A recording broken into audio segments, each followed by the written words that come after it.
हे बघा, लोकसभेवर मी जातो म्हणालो, ऐन वेळा तुम्ही कच खाल्ले, नाव जाहीर नाही केलं. राज्यसभेची जागा आली, मी म्हटलं मला जाऊ द्या, त्यांच्या सुनीता ताईने पाठवायचं. मी म्हटलं बघ ठीक आहे, मी काय बोलत.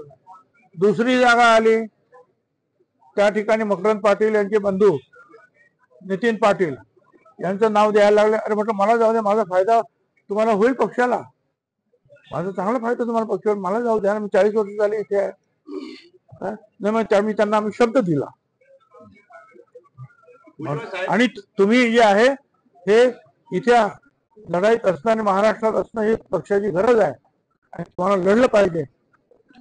आम्ही लढलो आणि लढल्यानंतर आता ते सांगतात की तुम्ही राज्यसभेवर जा का, तर मकरंद पाटील यांना मंत्री करायचं, त्यांनी ते केलं. आता त्यांना ते त्याच्या भावाला सांगणार तू राजीनामा दे, खाली आहे, आणि मग मला सांगणार तुम्ही आता जा वरती. मी म्हटलं मला पाहिजे होते हे तर मला, मी काही लपून ठेवलं नाही. पण आता मी निवडणूक लढलो, आत्ताच संपली निवडणूक, अजून त्या मतदारसंघात काही प्रश्न निर्माण झालेले आहेत ते सोडायचे आहेत. माझ्यासाठी जीव काढला माझ्या लोकांनी मला निवडून आणण्यासाठी. मी त्यांना मी काय सांगू, मी राजीनामा देऊ शकत नाही, कारण राज्यसभेवर जायचं असेल तर विधानसभेचा राजीनामा द्यावा लागेल. आणि मी त्यांना सांगितलं 1-2 वर्ष द्या मला, काय मी जातो, तोपर्यंत माझ्या मतदारसंघात मी स्थिर स्थावर सगळं करीन आणि मग त्यांचा निरोप घेऊन मी तुमच्याकडे येतो आणि मग जातो. त्याच्यानंतर ते म्हणाले आपण चर्चा करू, बसू. तर कधी बसलेच नाही. संपर्क करताय, ते तुम्हाला फोन करताय, तुम्ही त्यांचा फोन उचलत नाही असं कळतं. अजिबात चुकीची गोष्ट आहे. प्रफुल्ल पटेल जे आहेत यांना फोन करतात आणि हे फोनवर त्यांच्याशी बोलतात. कार्यकर्त्यांनी जे आहे आपलं दुःख, आपली निराशा, आपली उद्विग्नता जी आहे ती प्रत्येकाच्या आपल्या वेगवेगळ्या भाषेमध्ये त्यांनी मांडली. आणि मी पण त्यांना जो आहे जे काही झालं आहे गेल्या 5-6 महिन्यापासून लोकसभेपासून त्याचा सगळा इतिहास त्यांच्यासमोर मांडला. आणि एकूण जे आहे त्याचा आता परत मतदारसंघामध्ये आम्ही जातो आहोत. तिथे काही लोक म्हणतात त्यांच्याशी चर्चा करू.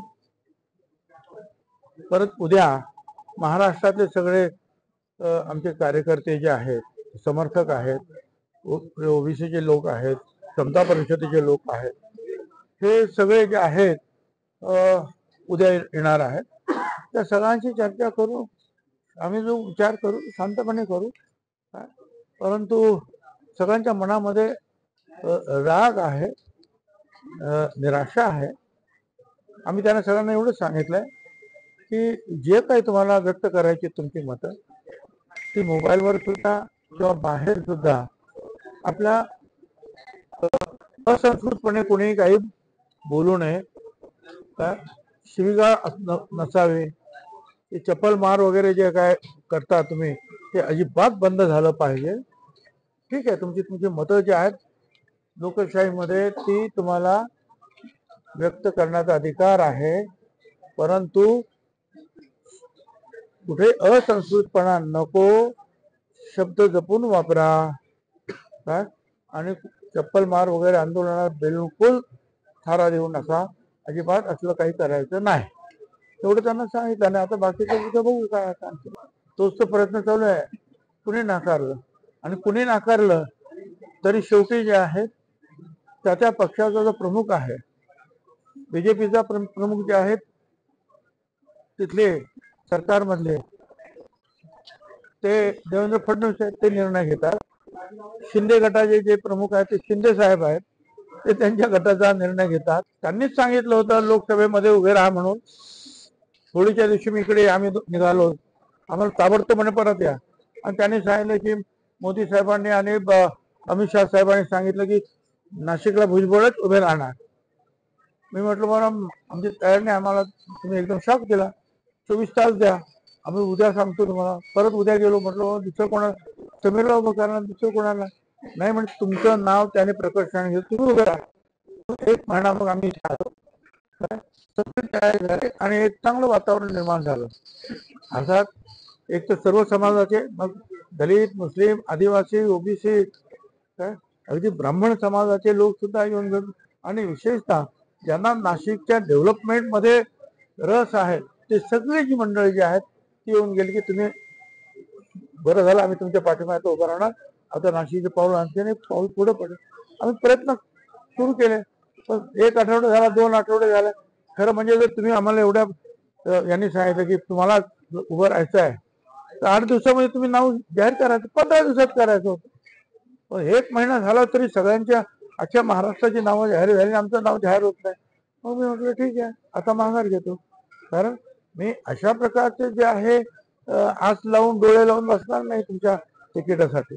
राष्ट्रवादीतल्या नेत्यांना अर्थात प्रफुल्ल पटेलला असं किंवा अजित पवारांना हे खटकलंय म्हणून आपला पत्ता कट झाला असं काही मला माहिती नाही, ते तुम्ही विचारा. भाजपमध्ये जसे कालमर्यादा ठेवली 75 वर्षाच्या ज्येष्ठांना मंत्रिमंडळात घेऊन ये, असं काही राष्ट्रवादीने काही धोरण आखलंय का त्यांनी? असं काही त्यांनी ठेवलं नाही. ठेवलं असतं तर मला राज्यसभेवर जा म्हणून काय सांगितलं असतं, सांगितलं असतं घरी जा. पवारांबरोबर राहायचं नाही अशा प्रकारचा सूर कार्यकर्त्यांनी बैठकीत व्यक्त केलेला आहे. तुमची भूमिका काय असणार आहे?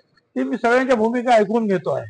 आपण काय करणार? भूमिका ऐकून घेता आपण काय? मी तुम्हाला सांगितलं मला मतदारसंघात जायचं आहे. मला उद्या मी महाराष्ट्रातले लीडर्स येणार आहे, सगळे लोक भेटणार. मग बघू. प्रफुल्ल पटेलांनी असं म्हटलंय की तुम्हाला राज्यसभेवर पाठवायचं हे त्यांना म्हटले होते त्यावेळेला 4-6 महिन्यापूर्वी त्यावेळेला होय, त्यावेळेला माझं ऐकलं नाही. आणि आता म्हणजे मी काही लहान खेळ नाही का तुमच्या हातातलं? तुम्हाला वाटेल तेव्हा तुम्ही आता वरती, आता बसा खाली, आता निवडणूक लढवा. बर तेही जाऊ द्या, पण माझ्या मतदारसंघातील लोकांना मी राजीनामा दिल्यानंतर काय वाटेल? आणि मी त्यांना सांगितलं मी नक्की जायला मला जायचं आहे, पण मला थोडे दिवस द्या. माझ्या मतदारसंघामध्ये माझी काही कामं आहे ती पूर्ण करतो, लोकांची समजूत काढून मग जाऊ. म्हणजे तुम्ही म्हणणार बस बस उठ उठ छगन भुजबळ तसा मनुष्य नाही.